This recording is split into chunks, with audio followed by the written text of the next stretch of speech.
طالبانو معاویه رضی الله عنه وایي زه لایق د خلافت نه ومه، خو د ما همت لوړ و، زه خپل لوړ همت وی خلافت ته ورسولمه.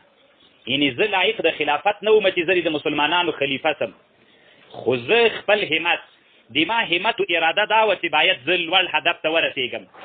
دا خپل همت مې زه لوړ هدف ته ورسولم، همغه حالت ته لاړلم چې خلیفه د مسلمانانو رانه جوړ شو.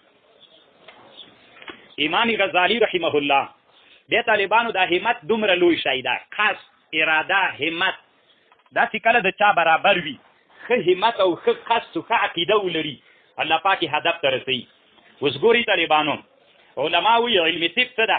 علم د ډاکټرۍ او طب کې دوه شیان مؤثر فی صحت دي، یو دوا ده، بل عقیده ده.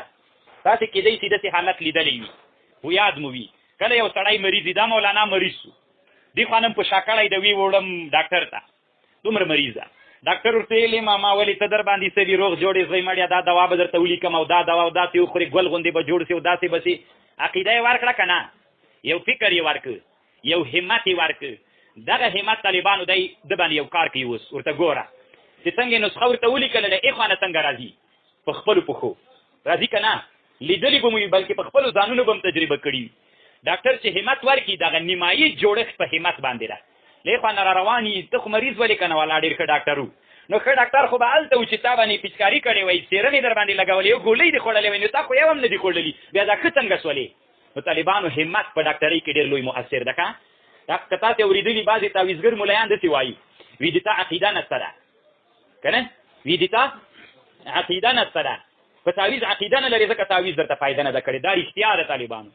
څوک چې په تعویز عقیده نه لري هغه ته تعویز فایده نه کوي، څوک چې په دوا او په ډاکټر عقیده نه لري هغه ورته فایده نه کوي. طالبانو څوک چې عقیده او فکر یې دا وي چې ما دا جوړي بیا جوړېږي، کله کله داسې طالبانو یو عادي ډاکټر ته یو مریض وروله، خو د ده عقیده ور باندې وي چې دا ډېر ښه ډاکټر ده، زه ورسره ښه کېږم، نیمایي دوا مؤثره شي او نیمایي څوک دا ډاکټر جوړ شي.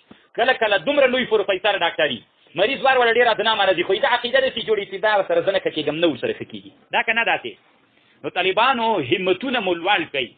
کله کله بعضې طالبان داسې وایي زه سبقونه به وایم، که ملا سم ملا کنې خټګر خو به یم، نو دا طالب بې همته طالب، دغه طالب خپل هدف ته نه رسېږي. طالبان نه، داسې همت جوړ که طالبان، اريد ان اكون متفقها كابن العابدين الشامي، اريد ان اكون مؤرخا كشمس الدين الذهبي التركماني الشافعي، اريد ان اكون محدثا كامام ابن الحجر عسقلاني، اريد ان اكون مؤلفا كجلال الدين سيوطي. داسې لویه اراده او په لوړ همت باندې کار کوه، هدف ته رسېږي. او که وایي که نه خټګر خو به یم، نجار خو به یم، دوکاندار به یم، همداسې کېږي. نو د نن طالبانو دا اراده وکړئ چې هر یو نه به الله پاک مونږ لوړ همته انسان جوړوي.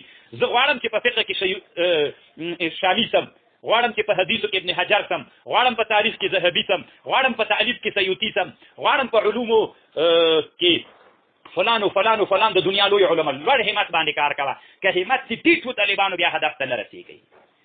که تاسې فکر وو کله چې افغانستان ته امریکایي ښکېلاک راغی، بعضو بې همته خلکو ویلې وي د امریکا سره جنګ او ماتول دا وایي ناشونې ده، همتونه یې ډېر کمزوري ول. بعضې خلک ډېر لوړ همت والا خلک ول، هغوی ویلې دا ډېر اسانه ده چې 100 واریم دومره امریکا نوره زورورې شي، بیا هم ډېره اسانه ده.